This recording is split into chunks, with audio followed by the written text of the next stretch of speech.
à la fin du Festival de Cannes. Monsieur le maire, vous savez, nous on a un attachement qui est d'arriver à l'équilibre à la fin d'un exercice, donc on ne peut que se féliciter de voir que le résultat global de clôture revienne à des niveaux un peu moins excédentaires, puisque cet argent d'or sur les comptes du Trésor perd de la valeur année après année avec l'inflation. Néanmoins, dans ce compte administratif, on constate une chose qui est une mécanique répétitive, qui est d'abord concernant les recettes liées à la fiscalité.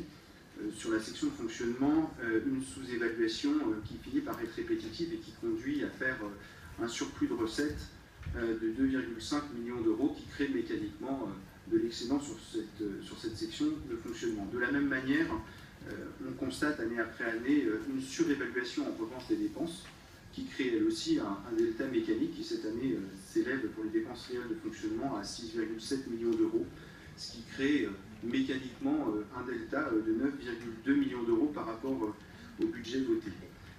Je remercie Madame Le Tournel qui nous a transmis la liste des restes réalisés de l'année 2013 que j'ai épluché soigneusement. Et je m'inquiète de la forte augmentation de ces restes à réaliser, puisque 34 millions d'euros sur l'année 2013, c'est une multiplication par 10 en 5 ans. Donc je conçois qu'il puisse y avoir du report sur des opérations telles que les constructions d'écoles, etc. Mais il y a par ailleurs un certain nombre d'opérations, de petites opérations d'équipement amortissables qui sont reportées sur l'année 2014 sans que forcément il y ait d'explication, mais elles sont extrêmement nombreuses dans cette fin de gestion. Je veux dire aussi que effectivement les dépenses d'investissement sont nourries, mais quand on retire à ces dépenses d'investissement les 10 millions d'euros, même si seulement 5 ont été réellement décaissés à la fin de l'année 2013, de l'achat de parts sociales que la ville a opéré, je crois que c'était au conseil municipal d'octobre 2013, on a là effectivement un petit gonflement par une opération financière et qui ne profite pas directement aujourd'hui aux lycéens. Quand on connaît le taux moyen de la durée d'habitation d'un lycéen sur la ville, je subodore que dans 10 ans, les lycéens qui ont contribué à décaisser ces 10 millions en 2013 et en 2014 n'en profiteront pas. Je constate que vous poursuivez une politique qui est une politique de zéro dette. C'est un choix politique que nous ne partageons pas forcément pour une raison simple, c'est que vous faites payer aux lycéens à l'année N cash un certain nombre d'investissements qui pourraient être étalés dans le temps compte tenu de leur durée d'amortissement, et du coup ça génère une surdépense pour les lycéens sur l'année N.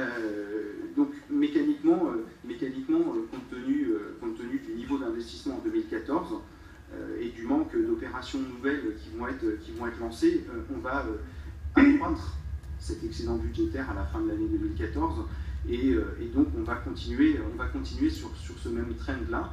Donc j'oserais une proposition qui est de baisser encore les impôts. Merci. Oh, ne manquez pas de santé, monsieur. Hein, on a baissé les impôts de 20% il y a 2 ans. Vous n'étiez pas là. Mais vous n'auriez pas voté, vous auriez fait comme madame, vous seriez abstenu. Vous vous rendez compte le nombre d'incongruités, en quelques mots. Vous habitez la ville, monsieur? Vous payez des impôts sur la ville? Vous avez lu les résultats des élections? 20%, l'humiliation pour la gauche, le plus faible score que vous ayez jamais eu, et je vous l'ai dit dès le début, avec le ton de votre campagne. Vous croyez qu'il y a 67% des gens qui ont voté pour nous parce qu'ils étaient convaincus par vos arguments? La situation financière de la ville, 16 €, monsieur de dette. Renseignez-vous, combien de villes ont un tel score?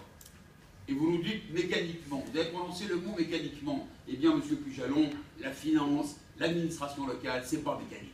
C'est humain, c'est dynamique, c'est tonique, et vous n'êtes pas à la hauteur. Les gens vous l'ont signifié.